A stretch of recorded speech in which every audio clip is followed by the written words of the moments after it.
فلو الفيديو ده جاب 500 لايك انا هعمل متجر كامل وهعمل منتج كامل تجاره الكترونيه كامله، واختار منتج من مصر. خليني في الفيديو ده يا صديقي اعلمك لو عايز تبدا في التجاره الالكترونيه، سواء كان عندك منتج او لسه ما عندكش منتج بس عايز تبدا في التجاره الالكترونيه وتبدا في البيزنس وتبقى صاحب مشروع وتمسك فلوس وكل الكلام ده، هعمله لك في الفيديو. لو كملت معايا لحد اخر الفيديو احتمال نطبق عمل، يعني مش عارف لسه هنشوف. ماشي، حلو قوي. ايه هي اصلا التجاره الالكترونيه؟ التجاره عامه، التجاره لوحدها ان انت في حد بائع وفي حد مشتري. البائع ده اللي هو حد عنده منتج وبيقول لك انا عايز ابيع المنتج ده ب 100 جنيه، فعرض وطلب. المشتري يقول لك ايه ده، الله المنتج ده حلو قوي ب 100 جنيه، طب انا عايز اشتريه. واحد تاني يقول لك لا ده غالي قوي، ده واحد يقول لك ده رخيص جدا، واحد يقول لك مش عارف ده بايظ، لا واحد يقول لك انا ما بحبوش، وكل الكلام ده. فالتجاره عرض وطلب، واحد عنده منتج وعايز يبيعه والتاني عايز يشتريه. طيب التجاره الالكترونيه باينه من اسمها جدا ان هي نفس الكلام ده،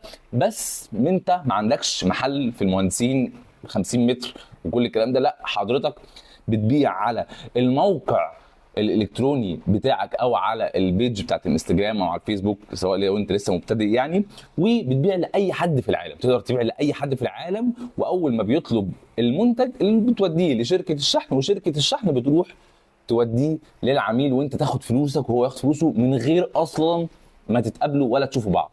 طب حلو قوي يا معتز، انت حمستني على الحوار ده جدا، انا عايز ابدا في الموضوع ده بس ما عنديش منتج ومش عارف ابيع ايه. فتعالى اقول لك ازاي نختار اصلا المنتج. عامه اهم حاجه في اختيار المنتج ان هو المنتج ده بيكون بيحل مشكله لحد. لو انت مثلا عندك مشكله، انت اسمك محمد عندك مشكله بتواجهك في مثلا الحر، لو اكتشفت ان انت في منتج حلو جدا اللي هي المروحه الصغيره تمسك في الايد دي ومش عارف ايه وبتاع، وعملتها او رحت اشتريتها وتروح تباع، فدي بتحل مشكله. حاجه تانية ان هو زي ما بيقولوا دلوقتي ان هو بيبقى عنده الواو فاكتور، اللي هو حد اول ما يشوفه يقول الله ده اختراع جامد جدا، المنتج ده لسه جديد ما نزلش السوق في مصر مثلا، لكن مسمع في امريكا، مسمع في الصين، مسمع في اي حاجه، فالمنتج ده ايه ده الله جامد جدا. فهو المنتج واو انا اول مره اشوفه، او المنتج يكون موجود بالفعل مثلا بس بيحل مشكله ما. يعني مثلا هتلاقي التكييفات بتحل مشكله كتير، فهتلاقي مثلا في 10 براندات او 10 شركات بيبيعوا تكييفات وكلهم شغالين.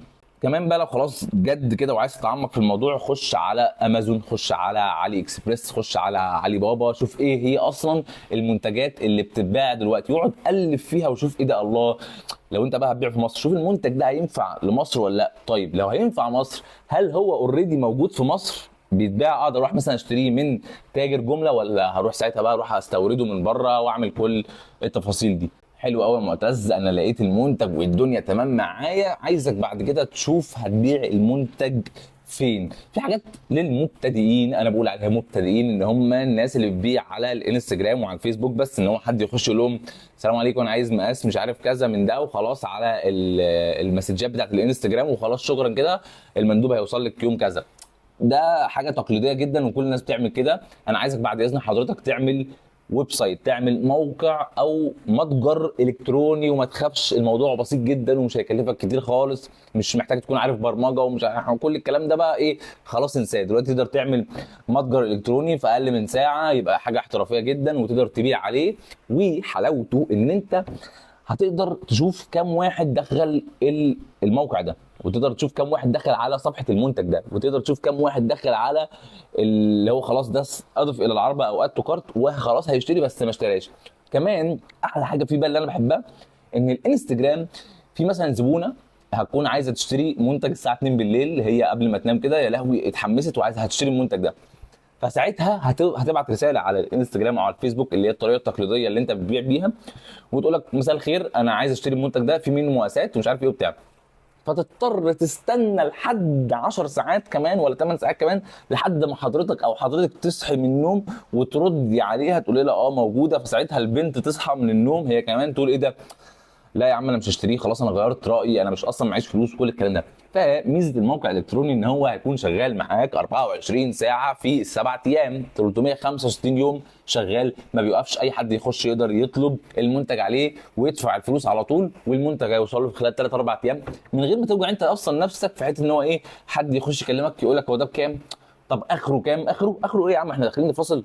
حلو قوي. هنسوق للمنتج ازاي؟ عندك طريقتين، انا بحب طريقه والطريقه الثانيه برضو كويسه. اول طريقه ان انت تعمل تسويق بالمحتوى مجانا خالص. ان انت دلوقتي عندك مثلا التيك توك والانستجرام ريلز والشورتس مثلا على اليوتيوب مسمعه قوي في مصر وفي العالم كله وقلب الدنيا، فانت هتجيب المنتج ده تقعد تصوره كام فيديو كده حلوين وتقعد تتكلم وتخلي اصحابك يصوروه ويجربوه مش عارف ايه بتاع، وتنزل الفيديوهات دي على الانستجرام وعلى التيك توك وعلى اليوتيوب وعلى الفيسبوك وتقعد تنشرها في كل حته، وان شاء الله بعد شهر تلاقي في حد ابتدى يحس ان في براند موجود.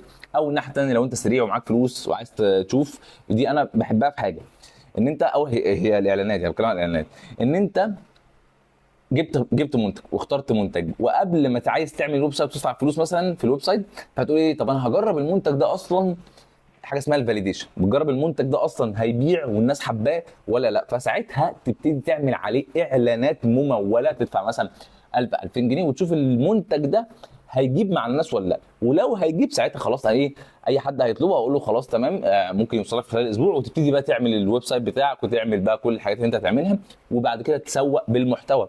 فدي طريق ودي طريق. الحته اللي هي احسن لك على المدى الطويل حته اللي انت تعمل تسويق بالمحتوى، عشان طول ما انت معكش فلوس للاعلانات او مفيش اعلانات فساعتها محدش هيشتري منك، فما تعتمدش على الاعلانات قوي، ممكن تعتمد على الاثنين. في الاول تشتغل اعلانات عشان تعرف ان المنتج ده اصلا هيبيع ولا مش هيبيع. طب يا معتز، يا نهار ابيض، الناس هتدفع ازاي؟ بوابات الدفع دي انا عارف ان هي مشكله يعني مشهوره جدا في حته الدروب شيبنج. انا هنا مش بتكلم عن الدروب شيبنج، لو عايزين نتكلم عن الدروب شيبنج ممكن تكتبوا لي تحت نتكلم عن الدروب شيبنج عامه يعني، وممكن كمان نعمل متجر دروب شيبنج بالكامل من الاول. بس انا هنا بتكلم على اللي انت هتبيع في مصر او في الوطن العربي عامه. فبوابات الدفع في مصر او الوطن العربي عامه شغال عادي، مش محتاج بقى سترايب وباي بال والحاجات دي كلها. انت ممكن تعمل فودافون كاش اصلا يعني على كبوابات دفع. لو حد مثلا معهوش فيزا يدفع، تقول له ادفع على فودافون كاش، فتبعت له رقمك ويحول لك وتروح تعمل له منتج، او يدفع بالفيزا او ميزه بتاعته عادي. بوابات دفع مصريه ما فيهاش اي مشكله. او ممكن كمان تعمل الدفع عند الاستلام، بما انك انت دلوقتي كده في مصر، فتخلي شركه الشحن تاخد منه فلوس وبعد كده تعمل لك تديك فلوسك يعني. طب يا معتز انت حمستني جدا، هل الموضوع ده مربح واقدر اكسب منه؟ تقدر تكسب منه جدا وتقدر تخسر منه عادي ما فيهاش مشكله، بس خسارته مش هتكون قد مكسبه، خسارته كده كده قليله. ليه؟ عشان انت في الاول زي ما قلت لك هتجرب المنتج ده شغال مع الناس وهيبيع مع الناس ولا لا. فهتبتدي يا عم تعمل لك مثلا ب 1000 2000 جنيه اعلانات وتشوف مثلا تكلفه المنتج كام، فممكن الموضوع كله لو المنتج مثلا يكلف له 100 جنيه 500 جنيه ايا كان، ف 2500 جنيه.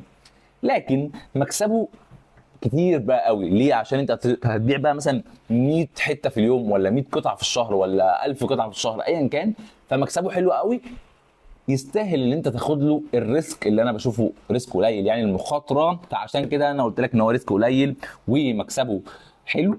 فلو الفيديو ده جايب 500 لايك انا هعمل متجر كامل وهعمل منتج كامل، تجاره الكترونيه كامله، واختار منتج من مصر وابيعه في مصر وهنخرب الدنيا. بس لو الفيديو ده جاب 500 لايك، فما تنساش تعمل لايك واعمل اشتراك في القناه، عشان لو نزلت الفيديو في المستقبل بقى، عشان الفيديو ممكن يجيب 500 لايك بعد سنه مثلا، فلو نزلته في المستقبل تقدر تشوفه واشوفك الفيديو اللي جاي.